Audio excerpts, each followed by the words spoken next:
ពេលមានប្រាក់នំគ្នាទៅបៀ Garden ដល់ពេលអែមមែនតែននាំគ្នាចូលក្លឹបផឹកបៀឡើងសើសុំបត់ដែលគេហ៊ីតអង្គុយកន្លែងល្ងិតអន្ត្រឺតជើងធ្វើជាអែមរលែងឃើញស្រីធ្វើខ្លួនឲ្យស្រាវស្លៀកពាក់ខ្លីៗឲ្យខ្ញុំចាប់អារម្មណ៍ម៉ែអើយម៉ែមិនធ្លាប់ឃើញពីមុនដៃជើងសែនល្វន់ចំជា sexy man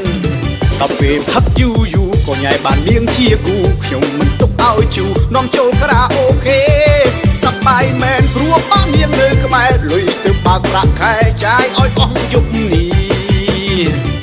ជារឿងមែនតែនណាជារឿងមែនតែនណាជារឿងមែនតែនណាជារឿងមែនតែន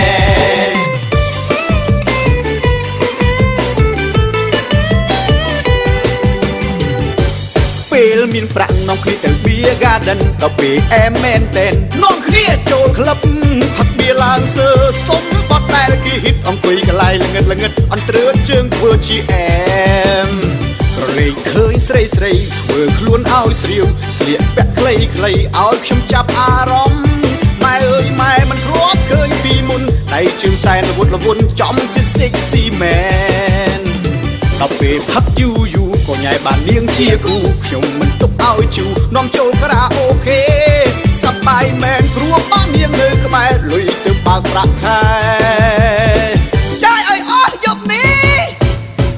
គ្មានបញ្ហាទេរឿងលុយ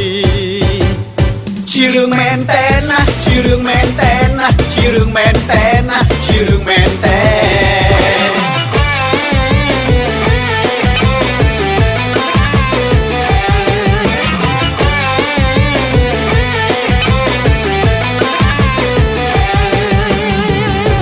ពេលមានប្រាក់នាំគ្នាទៅបៀ Garden ដល់ពេលអែមមែនតែននាំគ្នាចូលក្លឹបផឹកបៀឡើងសើសុំបត់ដែលគេហ៊ីតអង្គុយកន្លែងល្ងិតអន្ត្រឺតជើងធ្វើជាអែម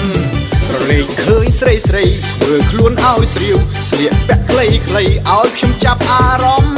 ម៉ែអើយម៉ែមិនធ្លាប់ឃើញពីមុនដៃជើងសែនល្វន់ចំជា sexy man ដល់ពេលផឹកយូរក៏ញ៉ៃបាននាងជាគូខ្ញុំមិនទុកឲ្យជូរនាំចូលក្រៅអូខេសប្បាយមែនព្រោះបាននាងនៅក្បែរលុយទៅបើកប្រាក់ខែចាយឲ្យអស់យប់នេះ